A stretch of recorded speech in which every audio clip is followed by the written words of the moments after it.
नमस्कार बच्चों, जय श्री कृष्णा। तो हम 5th लेसन पढ़ रहे थे बच्चों, अम्ल, क्षारक और लवण।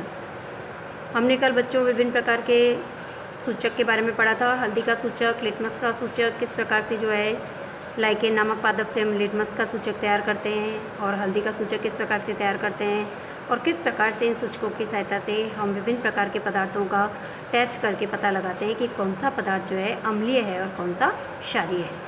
बच्चों आज हम पढ़ेंगे गुड़ल का जो फूल होता है रेड कलर का, उसकी पंखुड़ियों से किस प्रकार से हम सूचक तैयार कर सकते हैं और किस प्रकार से विभिन्न टेस्ट कर सकते हैं और पता लगा सकते हैं कि कौन सा पदार्थ अम्लीय है या क्षारीय है। तो चलते हैं बच्चों टेक्स्ट बुक की ओर। हाँ, तो देखिए बच्चों, हम गुड़ल के पुष्प से सूचक तैयार करने जा रहे हैं। तो क्रियाकलाप 5.3 देखिए। तो इसके अंदर हम क्या करेंगे, गुड़ल के पुष्प की पंखुड़ियाँ लेंगे और इन पंखुड़ियों को हम एक बीकर लेंगे, उसमें उसको आधा जल से भर लेंगे और उसके अंदर इन पंखुड़ियों को डाल देंगे और इस मिश्रण को थोड़ा गर्म करेंगे जल को। अब थोड़ा सा गर्म करके थोड़ी समय के लिए रख देंगे, और जब हम इसको रखेंगे तो ये जो जल होगा ये तब तक इसको गर्म करेंगे जब तक कि थोड़ा सा रंगीन ना हो जाए, कलरफुल हो जाए, है ना। अब क्या करेंगे, ये हमारा सूचक तैयार हो गया। अब इस सूचक से हम विभिन्न प्रकार के टेस्ट कर सकते हैं। तो हमने क्या किया, गुड़हल के फूल की पंखुड़ियाँ ली, एक बीकर में जल लिया, उसके अंदर ये पंखुड़ियाँ डाल दी और मिश्रण को थोड़ा सा हल्का सा गर्म किया, और जब तक ये रंगीन ना हो गया, कलरफुल ना हो गया, और फिर इसको हमने छान लिया और ये हमारा सूचक तैयार हो गया। अब हम इसे टेस्ट कर सकते हैं। तो चलते हैं बच्चों, अब हम विभिन्न प्रकार के टेस्ट करते हैं। तो सारणी में चलते हैं आगे 5.4। अब देखिए बच्चों, हमने जो गुड़हल का सूचक तैयार किया था, जो लिक्विड तैयार किया हमने, रंगीन जो लिक्विड तैयार किया है, अब हम क्या करेंगे, उसको घर के अंदर शैम्पू होता ही है, तो हम क्या करेंगे, एक परखनली लेंगे, उसके अंदर थोड़ा सा शैम्पू लेंगे और शैम्पू लेके उसके अंदर ये जो हमने सूचक तैयार किया था, इस सूचक की 1-2 बूंद डालेंगे। तो हम देखते हैं कि किस प्रकार का परिवर्तन उसके अंदर होता है ना। तो अगर जो गुड़हल का सूचक हमारा होगा, ये अम्लीय विलयन के अंदर डालते हैं तो कैसा हो जाएगा, लाल हो जाएगा, और क्षारीय विलयन में डालेंगे तो उसको ये हरा कर देगा। तो शैम्पू में क्या होता है, क्षार होता है, तो इसके विलयन का रंग कैसा हो जाएगा, हरा हो जाएगा। कैसा हो जाएगा, हरे रंग में परिवर्तित हो जाएगा। अब नींबू का रस क्या है, अम्लीय है, तो नींबू का रस अम्लीय होने के कारण जब हम गुड़हल का सूचक इसमें डालेंगे तो अम्लीय विलयन को ये कैसा कर देता है, लाल कर देता है। कैसा कर देता है, लाल कर देगा। फिर सोडा जल में क्या है, क्षार होता है, क्षार को ये हरा कर देगा। सोडियम हाइड्रोजन कार्बोनेट का विलयन जो होगा हमारा, बेकिंग सोडा जिसको हम कहते हैं, घर के अंदर जो बेकिंग सोडा होता है, केक वगैरह बनाते हैं उसके अंदर यूज़ करते हैं, तो ये जो बेकिंग सोडा होता है इसके अंदर जब हम गुड़हल का सूचक डालेंगे तो वो भी एक क्षार होने के कारण हरे रंग में परिवर्तित हो जाएगा। अब सिरका जो होता है ये अम्लीय होता है, इसमें एसिटिक एसिड पाया जाता है, हमने पढ़ा था परसों। तो एसिटिक एसिड होता है, तो एसिटिक एसिड एक अम्ल है, तो जब अम्ल के अंदर हम डालेंगे तो ये लाल रंग में परिवर्तित हो जाएगा। और शक्कर के विलयन में किसी प्रकार का कोई परिवर्तन नहीं दिखाई देगा, क्योंकि शक्कर न तो अम्ल है न ही क्षार है। और नमक जो होगा ये हमारा लवण है, NaCl जिसको हम कहते हैं। तो लवण जो होगा, लवण के साथ इसका प्रयोग करने पर हम देखेंगे इसमें किसी प्रकार का कोई परिवर्तन नहीं होगा, है ना। तो इस प्रकार से हम विभिन्न टेस्ट कर सकते हैं। विभिन्न घर में पाए जाने वाले विभिन्न पदार्थों के साथ हम टेस्ट करके पता लगा सकते हैं कि ये हमारा सूचक जो है क्या दर्शा रहा है, कि कौन सा पदार्थ क्षारीय है और कौन सा पदार्थ अम्लीय है। इस प्रकार से हम टेस्ट कर सकते हैं। अब चलते हैं बच्चों आगे।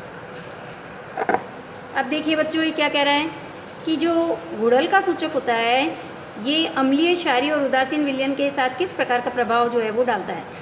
तो अभी हमने देखा था कि गुड़हल के पुष्प का जो हमने सूचक तैयार किया वो अम्लीय विलयनों को कैसा कर देता है, गहरा लाल गुलाबी करता है, और क्षारीय विलयनों को कैसा कर देता है, ये हरे रंग में परिवर्तित कर देता है। तो इस प्रकार से हम गुड़हल का सूचक तैयार कर सकते हैं और अम्लीय और क्षारीय पदार्थों की जाँच कर सकते हैं। अब बच्चों हम पढ़ रहे हैं उदासीनीकरण क्या है। देखो, उदासीनीकरण का मतलब ये होता है बच्चों कि जब हमने ये देखा कि अम्ल जो होता है नीले लिटमस पत्र को लाल करता है, और क्षार जो होता है ये लाल लिटमस को नीला कर देता है, ये तो हमने पढ़ा। लेकिन जब हम देखते हैं कि किसी अम्ल और क्षार को जब आपस में मिलाया जाता है, जब हम किसी अम्ल के अंदर क्षार को मिला देते हैं तो क्या होता है, तो जब अम्ल और क्षार को आपस में मिलाया जाता है तो इससे क्या बनता है, लवण बनता है, जल बनता है और ऊष्मा निर्मुक्त होती है। तो ये जो प्रक्रिया होती है ये क्या कहलाती है, उदासीनीकरण कहलाती है।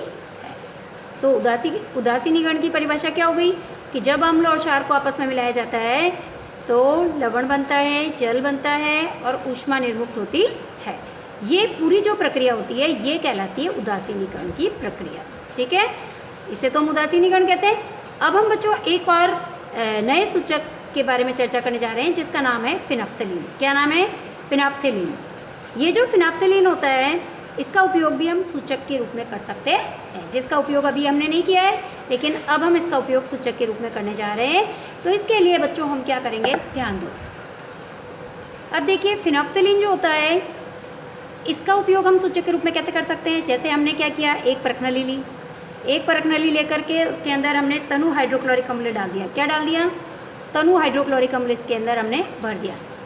आधा इसको तनु हाइड्रोक्लोरिक अम्ल से भरा। अब हमने क्या किया, इसका रंग नोट कर लिया कि ये कैसे रंग का है। तो तनु हाइड्रोक्लोरिक अम्ल कलरलेस ही होता है।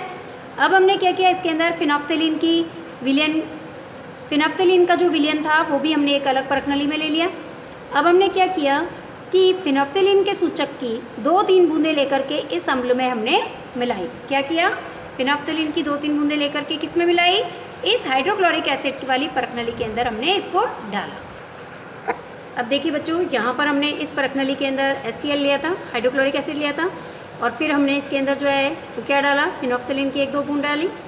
अब फिनाप्थलीन की जब हमने इसमें बूंद डाली तो हमने ये देखा कि फिनाप्थलीन अम्लीय विलयन के साथ जब मिलाया जाता है तो ये विलयन को कैसा कर देता है, कलरलेस कर देता है। लेकिन जैसे ही हम इसके अंदर क्षार डालेंगे, जैसे ही इसके अंदर हम सोडियम हाइड्रोक्साइड की बूंद डालेंगे इस अम्लीय विलयन के अंदर ड्रॉपर की सहायता से, देखो ऊपर से हम क्षार डाल रहे हैं सोडियम हाइड्रोक्साइड, जैसे ही धीरे धीरे डालते जाएंगे वैसे वैसे इसके अंदर रंग परिवर्तन होता जाएगा। वापस से जो है इसका कलर आ जाएगा, गुलाबी रंग आ जाएगा। और जैसे ही वापस से हम इसके अंदर उन्हें HCl की 1 बूंद डालेंगे तो हम देखते हैं कि वापस ये रंगीन हो जाएगा। तो इसका मतलब ये है कि जब अम्ल और क्षार को आपस में मिलाया जाता है तो इससे लवण बनता है और जल बनता है और इससे ऊष्मा निर्मुक्त होती है। तो ये एक उदासीनीकरण की प्रक्रिया हो गई जिसके अंदर अम्ल और क्षार आपस में मिलाकर लवण बनाते हैं जिसका कोई कलर नहीं होता है ना। तो इस प्रकार से हम जो है फिनाप्थलीन की सहायता से भी जो है उदासीनीकरण की प्रक्रिया का टेस्टिंग कर सकते हैं। अब चलते हैं बच्चों आगे। अब देखिए बच्चों, इसी परखनली के अंदर जैसे ही हमने क्षार डाला था तो कलरलेस हो गया ये, लेकिन जैसे ही हमने इसके अंदर क्षार डाला तो ये रंगीन विलयन हो गया, और जैसे ही वापस से हमने इसके अंदर डाला तो ये कलरलेस जो है वो हो गया। तो इस प्रकार से हम उदासीनीकरण की प्रक्रिया को समझ सकते हैं। अब देखिए आपकी ये बुक यही कह रही है कि अम्लीय विलयन में ड्रॉपर की सहायता से जैसे ही सोडियम हाइड्रोक्साइड की 1-1 बूंद करके डाला और परखनली को जैसे जैसे हिलाते गए वैसे वैसे जो है विलयन के रंग में जो है वो परिवर्तन दिखाई दिया, है ना। कैसा हो गया, गुलाबी रंग का हो गया। और जैसे ही विलयन के अंदर फिर हमने पुनः, जब तक हम डालते गए सोडियम हाइड्रोक्साइड, जब तक कि ये पूर्ण रूप से गुलाबी ना हो गया तब तक डालते गए, और जैसे ही हमने इसके अंदर तनु हाइड्रोक्लोरिक अम्ल की 1 बूंद डाली वैसे ही हमने देखा कि वापस से विलयन जो है कैसा हो गया, रंगहीन हो गया। तो इस प्रकार से हम उदासीनीकरण की प्रक्रिया को करके देख सकते हैं। और फिर से हमने इसके अंदर सोडियम हाइड्रोक्साइड डाला, फिर देखा वापस से जो है वो विलयन गुलाबी हो गया। तो इस प्रकार से इस विलयन को करते जाएंगे और परिवर्तन हम देखते जाएंगे। तो इससे स्पष्ट है कि जब विलयन क्षारीय होता है तो फिनाप्थलीन जो होता है वो गुलाबी रंग देता है, और जब विलयन अम्लीय होता है तो विलयन कैसा हो जाता है, रंगहीन हो जाता है। तो जब किसी भी अम्लीय विलयन के अंदर क्षारीय विलयन मिलाया जाता है तो दोनों विलयन एक दूसरे के प्रभाव को क्या कर देते हैं, उदासीन कर देते हैं।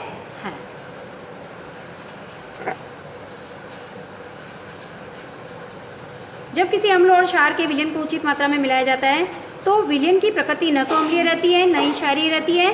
क्यों? क्योंकि उसके अंदर हम ये कह सकते हैं कि अम्ल और क्षार दोनों की प्रकृति जो है लुप्त हो जाती है, और अब नया विलयन बन जाता है जिसको कहते हैं हम लवण। क्या बन जाता है, लवण बन जाता है, जल बनता है, और साथ साथ ऊष्मा भी निर्मुक्त होती है ना। इस प्रकार बच्चों हमने देखा उदासीनीकरण की अभिक्रिया के अंदर एक नया पदार्थ बना जिसको हम लवण कहते हैं, और ये लवण जो होगा न तो अम्लीय होता है न ही क्षारीय होता है, ये उदासीन प्रकृति का होता है। तो अब हम उदासीनीकरण की प्रक्रिया की परिभाषा दे सकते हैं। क्या परिभाषा? देखिए कि जब किसी अम्ल और क्षार को आपस में मिलाया जाता है या अभिक्रिया करवाई जाती है तो उससे लवण बनता है, जल बनता है, ऊष्मा निर्मुक्त होती है, और इस विलयन की प्रकृति न अम्लीय होती है न क्षारीय होती है। इस अभिक्रिया को क्या कहते हैं, उदासीनीकरण की अभिक्रिया कहते हैं। तो बच्चों आज हम यहीं तक पढ़ेंगे। धन्यवाद बच्चों। नेक्स्ट टॉपिक हम नेक्स्ट क्लास में पढ़ेंगे। धन्यवाद। जय श्री कृष्ण।